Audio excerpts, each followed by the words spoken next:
بسم اللہ الرحمن الرحیم۔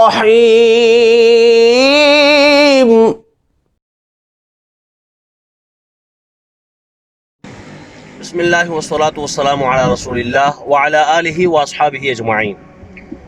محترم سامعین، دوستو، ہر کوئی اپنے مستقبل کی فکر میں ہے۔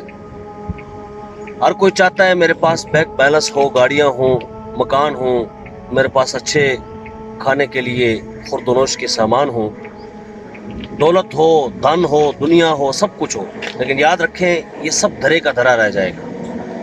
مستقبل دو قسم کا ہے، جس کو ہم مستقبل بولتے ہیں۔ مستقبل اصل لفظ ہے، فیوچر دو قسم کا ہے۔ ایک ان لوگوں کا فیوچر ہے، ان لوگوں کا مستقبل ہے جو کافر ہے۔ ایک ان لوگوں کا مستقبل ہے جو مومن ہیں، مسلمان ہیں، اللہ کے ولی ہیں، نبی ہیں، ان کے پیروکار ہیں۔ اب جو دنیا دار ہوتے ہیں، جو کافر ہوتے ہیں، ان کافروں کا مستقبل اس دنیا کے اور اس دنیا سے چلے جانے تک ہی ہے۔ وہ جب اس دنیا سے چلے جاتے ہیں، مر جاتے ہیں، تو ان کا مستقبل بھی اینڈ ہو جاتا ہے، ختم ہو جاتا ہے۔ ان کا اس کے بعد کوئی مستقبل نہیں ہے، جس کو ہم کہتے ہیں مستقبل بن جائے۔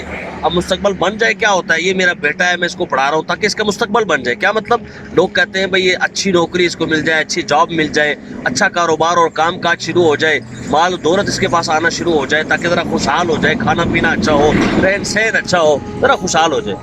تو اسی طرح بندہ جب یہ سوچتا ہے کہ یار مستقبل ہمارا اچھا ہو، تو حقیقی مستقبل تو وہ ہے جو اس دنیا کے بعد والا مستقبل ہے، جہاں یہاں تو 60 سال 70 سال 80 سال رہے، اور وہاں تو قیامت تک رہنا ہے، اور اس کے بعد کی ایک لمبی زندگی ہے، یا جنت ہے یا جہنم ہے۔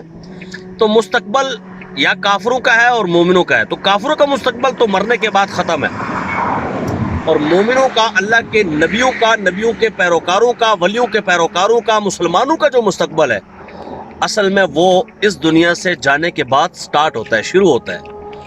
یہ دنیا مستقبل بنانے کے لیے ہے، آخرت بنانے کے لیے ہے۔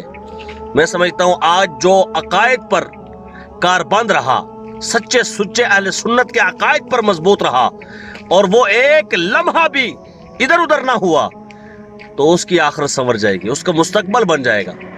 آج جو لوگ مستقبل بنانے کے، بگاڑنے کے چکر میں ہیں گویا کہ، ان کو یہ سوچنا چاہیے آپ نے جو ماضی میں کیا کیا ہی خوب تھا، اے کاش کہ آپ اپنا مستقبل بھی اچھا بنا لیتے۔ اصل مستقبل تو وہ ہے جو آخرت کا ہے، مرنے کے بعد، مرنے سے پہلے توبہ کے دروازے کھلے ہوئے ہیں۔ اللہ کریم ہمیں سچی توبہ کی توفیق عطا فرمائے۔ تو مسلمان کا تو اصل جو دور شروع ہوگا، مستقبل جو بنا ہوا ہوگا، وہ ہوگا قبر میں، کہ جب حضور علیہ السلام زیارت کروائیں گے۔ قبر میں سرکار آئیں تو میں قدموں میں گروں، گر فرشتے بھی اٹھائیں تو میں ان سے یوں کہوں، اب تو پائے ناز سے میں فرشتوں کیوں اٹھوں، ارے مر کے پہنچا ہوں یہاں اس دل ربا کے واسطے۔ لحد میں عشق رخے شاہ کا داغ لے کے چلے، اندھیری رات سنی تھی چراغ لے کے چلے، جنا بنے گی محبان چار یار کی قبر، جو اپنے سینے میں یہ چار باغ لے کے چلے۔ حضرت عمر فاروق رضی اللہ تعالیٰ عنہ ایک مرتبہ آقا کریم صلی اللہ علیہ وسلم کی بارگاہ میں حاضر ہوئے۔ حضور علیہ السلام گرمیوں کا موسم ہے، کھجور کی چٹائی پر آرام فرما رہے تھے۔ حضرت عمر فاروق نے دیکھا حضور علیہ السلام اٹھ کے بیٹھے، تو حضور علیہ السلام کے جسم نازنین میں جو ہے وہ نشانات موجود تھے کھجور کی چٹائی کے۔ تو عرض کرنے لگے یا رسول اللہ، آپ دعا فرما دیجئے نا اللہ تعالیٰ سے کہ آپ کی امت کو رزق کی فراخی نصیب ہو جائے، رزق بہت زیادہ ملنا شروع ہو جائے۔ دیکھیں یا رسول اللہ، ایران کے لوگ کتنا سکون میں رہتے ہیں، کتنا مال و دولت ہے ان کے پاس، روم کے لوگوں کے پاس کتنا دن دولت ہے، تو آپ امت کے لیے فراخی رزق کی دعا فرما دیجئے۔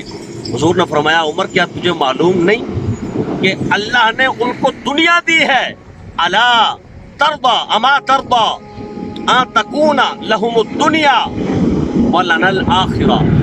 فرمایا اے عمر، کیا تو راضی نہیں کہ اللہ تبارک و تعالی نے ان کو دنیا دی ہے اور ہمیں آخرت دی ہے؟ ان کا مستقبل یہی دنیا ہے، ان کا آگے کوئی مستقبل نہیں، کوئی فیوچر نہیں، کوئی ان کو نعمت نہیں ملنے والی، کوئی رحمت اور برکت نہیں ملنے والی، کوئی جنتی نعمتوں سے وہ محروم ہے۔ اور مسلمانوں کے لیے ابدی نعمتیں ہیں، آخرت کی نعمتیں ہیں، نہ مٹنے والی، نہ ختم ہونے والی نعمتیں ہیں۔ اللہ کریم ہمیں اپنے حبیب کریم صلی اللہ علیہ وآلہ وسلم کے صدقے آخرت اور مستقبل سنوارنے اور بنانے کی توفیق عطا فرمائے۔ باخر دعوانا الحمدللہ۔